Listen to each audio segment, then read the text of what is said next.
That's Bill. And that's Will. And today on the Bill and Will Show on this Friday is Black Friday. No, we ain't giving away nothing at discounts, but this free knowledge that's from here. All right, we giving y'all free game. You have to pay for it. Free game today. And y'all here for Black Friday, the first episode of Black Friday. And we're going to talk about first the way. Which way are you feeling, Gibson? The way of Martin Luther King or the way of Malcolm X? Which one works for you? Well, in all reality, neither one of them worked. So when I was young, in my early 20s, I probably would have sided with Malcolm X. But as I've gotten older, I would probably side with Martin Luther King. But the way that it rolled out, neither plan worked. But they killed Martin Luther King. And when they killed Martin Luther King, they also killed the dream. Because he was the first leg of the 400-meter relay. I'm going to shut that down and say the mile relay. He was the first leg of the mile relay. And once he got killed, we didn't have a second, a third, and a fourth leg, and we needed that. And we didn't have it. Jackson, he tried to step in and take the second leg of the baton, but he wasn't able to do it. He was an orator, but he wasn't for the people. He was for himself. So Martin Luther King, he was for the people. But Jackson, he was for himself, and it didn't work. So Martin Luther King's strategy was better, but we just needed some more legs. How do you feel about the Martin Luther King strategy? I mean, it worked. The Malcolm X strategy. Now, Malcolm X strategy, I think it would have worked for us on a social level, on an economic level. It would have worked for us because he was promoting self-sufficiency. Okay, so, white America, they have problems with us. For whatever reason, I don't know why they don't like us, but they don't like us. So they want us to get back. But we have enough sense.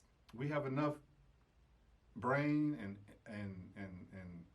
imagination and drive to come up with our own stuff.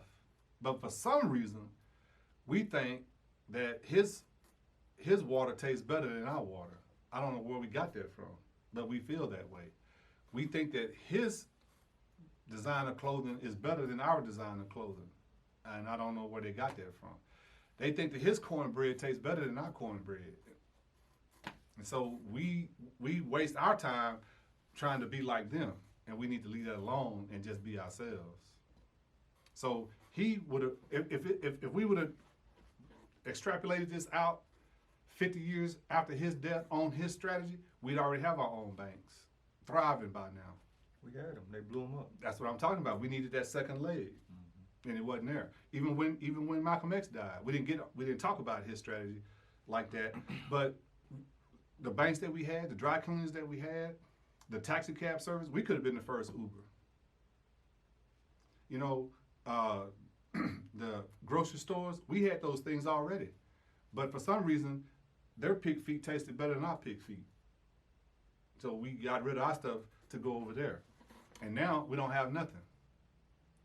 Segregation, forced segregation. I mean, forced integration, I'm sorry. Integration, integration. Integration, in my opinion, that was the worst thing that happened to us. It's the worst thing that happened to us. That stripped us of everything that we had. It just took everything we had. And now we depended on you for our bread. Now we depended on you for a loan. Now we depended on you for a car. Now we depended on you for a house. We depended on you for a job. We depended on you for everything. Now we depended on you for a handout. Give me my stimulus check. Give me my, and then that killed us. But they thought about it and said, you know what? This will be better. We have better control if we bring them in. Keep your enemies close. Keep your friends close, but keep your enemy closer. We get them dependent on us, now we can control them. And guess what? We puppets now. It was crazy to me because Martin Luther King was revered by many in the black community and maybe some in the white community. He died in 68. I was doing some research last night, Gibson, and I heard a lot of stuff, and I was going over it, and I seen Obama's been he's been voted the most liked man in America for a few years now, I believe. And I went back and I said, who was the most hated? And I seen in 1967 that Martin Luther King was the most hated man in America. And he was preaching love. And it just threw me off. Like, how is that? How is that? His message was turn the other cheek, and he had a great message. I mean, his message was definitely one that you want to tell your children to live by.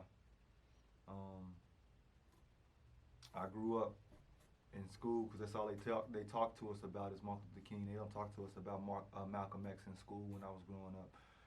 They just focused on Martin Luther King because the love, and they didn't love him.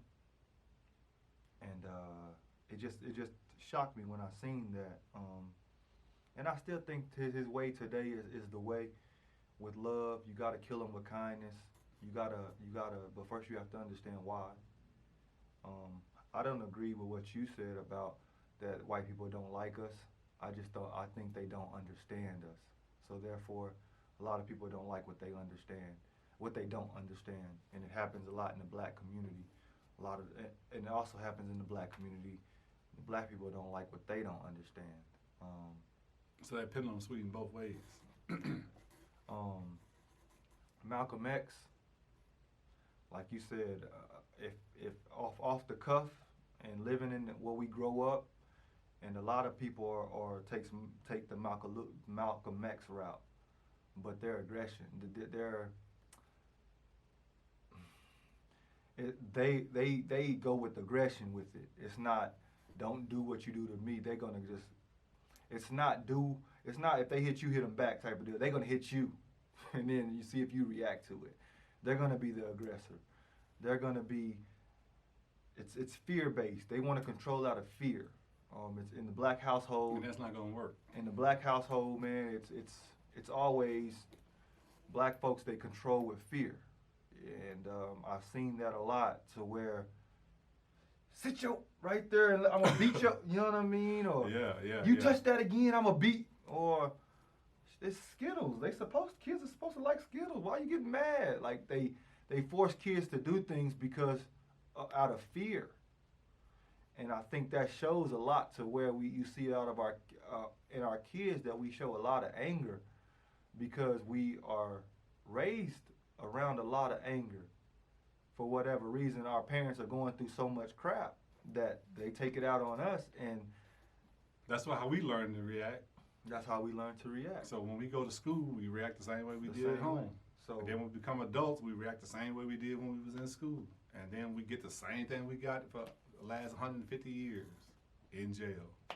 And that right there, I think is triggered from that Malcolm X type of thinking. With, I'm not gonna lie to you, in homes, in Caucasian homes that I've been around, don't do that, Johnny. Go get in the corner, Johnny. Go do, you know what I mean? Like, it's sad that I have to say it like that, but it's just true. It is what it is. It is what it is. At the end of the day, you have to understand that you can't control your kids through fear, because then they grow up thinking that's how they gotta control. You know what I mean? And for me, I seen it early, and I hated it from the beginning. So I don't, from going and getting whooped by extension cords to things like that stuff to me, it doesn't breed good kids. Just like Cookie Lyons from, what's that show called? Empire. She is the worst example of a mother that we have on American TV today. And the thing about it is what she's doing is exactly what happened to us, happening to us. It's the same thing, but the problem is we got it out in 17, 18, 19. So these young women, these young guys are growing up with parents like her, and it's killing us. Yeah. Because they think, oh, I'm going to be a mother like Cookie Lyons. And we don't have enough sense to say, it's just a TV show, it's just entertainment. This ain't real, But that's not good. That's another subject. Yeah. But once the way Malcolm X, Martin Luther King, it's your way. You do your history, you do your research, and do it your way, and be genuine with it, and just try to love, man, and don't know your rights, because Gibson told me before, when you're right, and you don't have to worry about nothing else because you're right. It'll shake out for you. It'll shake out for you. And then the thing about Malcolm X and his approach is that he was able to get away with that because he had an entourage with him, the Nation of Islam. But on an everyday basis, there's nobody behind me. If I go to the bank and I try to get a loan and they say no, and I turn around for my entourage, there's nobody there. I'm there by myself. And he's just looking at me like, when you gonna get up and leave? But Malcolm had a group behind him, so that's not gonna work on an everyday basis. Now it'll work in a case like George Floyd, because now here come all the black brothers and sisters, and we coming down to the police station, and we can make some things happen. But just on an everyday basis, you can't operate like that, because they can't be with you everywhere you go, and they can't be with everybody everywhere they go. Don't work like that.